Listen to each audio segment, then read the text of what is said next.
Michael Jackson, Freddie Mercury, Rock Hudson, some of the most famous faces the world has ever known. And every one of them hid the same kind of secret. Not scandal, not vanity, sickness. For years, sometimes decades, they smiled for cameras while quietly fighting something they were terrified to admit. 10 stars, 10 silences. And by the time the truth came out, most of them were already gone. Michael Jackson.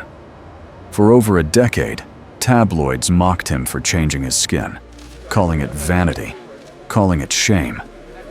In 1993, on live television, he finally said the word, vitiligo, an autoimmune disease destroying his own pigment cells.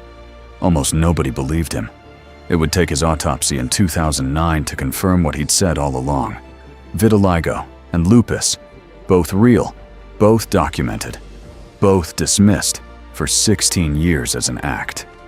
He wasn't the only global icon the world refused to believe. Halfway across the ocean, another legend was making the exact same choice: to keep singing and keep his secret for as long as he possibly could. By the late 1980s, Freddie Mercury was visibly thinner, his voice strained, his public appearances rare. Rumors followed him everywhere. He refused to confirm anything, not to protect himself, but to keep working, to keep singing, for as long as his body allowed it. On November 23, 1991, he finally released a statement confirming he had AIDS.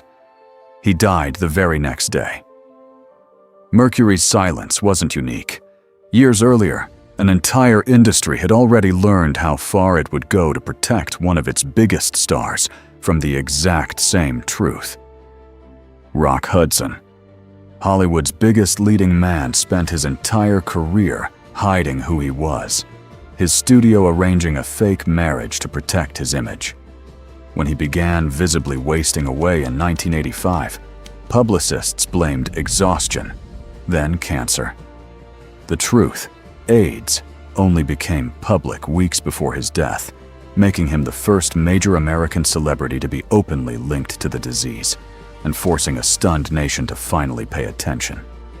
Hudson's story broke the silence for the country. But behind the scenes, other stars were still finding new ways to keep the same secret buried. Liberace, the flamboyant pianist who filled arenas for decades, collapsed in 1986, his weight dropping dramatically within months. His team told the press it was a heart condition, a watermelon diet gone wrong, anything but the truth. Only the county coroner, overriding his own doctor's official death certificate, revealed after his 1987 death that Liberace had died of complications from AIDS. Not every star hid behind a cover story. Some simply kept moving, pushing their bodies past what anyone could see for as long as they possibly could. Rudolf Nureyev, considered the greatest male ballet dancer of his generation, Nureyev kept dancing on injured, deteriorating legs for years after his 1984 diagnosis, refusing to let audiences see what was happening to his body. He continued performing and later conducting well into the early 1990s, telling almost no one the real reason his strength was fading, until his death in 1993 finally revealed what he'd hidden for nearly a decade. Not everyone got to choose how their story came out. For one athlete, the decision was about to be taken out of his hands entirely. Arthur Ashe, the first black man to win Wimbledon, contracted HIV from a blood transfusion during heart surgery in 1983. He kept it private for years, fearing how the public would treat his family.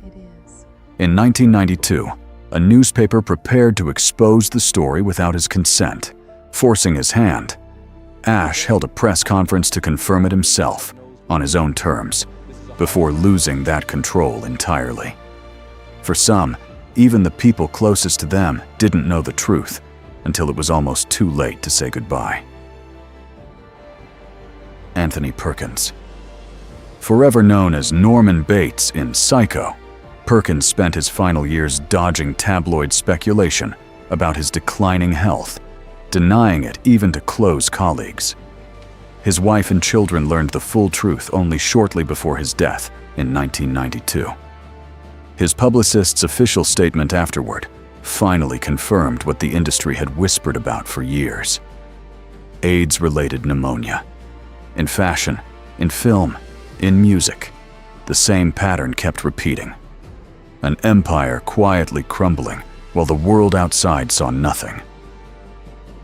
Halston, the designer who dressed the entire disco era into the 1980s, watched his empire collapse as his health declined in silence.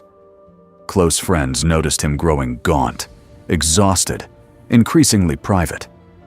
He confirmed his diagnosis to almost no one outside his inner circle, dying in 1990. His death largely unremarked upon publicly for years. His story only widely told decades later. Sometimes it wasn't the star who chose the silence. It was the people around him, protecting an image the public had trusted for years. Robert Reed.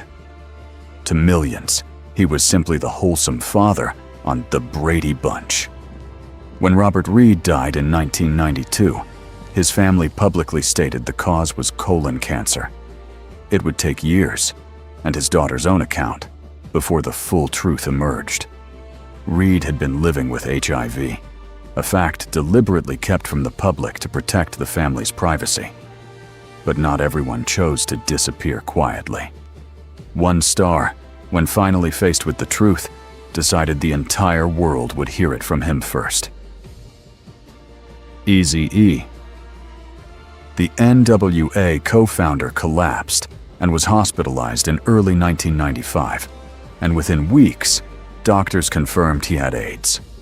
Unlike most on this list, he chose to announce it himself, publicly, almost immediately, stunning the hip-hop world and fans who had no idea. He died less than a month later, one of the fastest, most public reveals to death timelines of anyone in this story. 10 stars. 10 different reasons to stay silent. Fear, shame, protection, control. But in every single case, the truth eventually found its way out, usually far too late for the person who'd been carrying it alone. Maybe the real story was never just about the illness. Maybe it was about how much the world once demanded that its icons stay perfect, and how much that cost the people behind the image.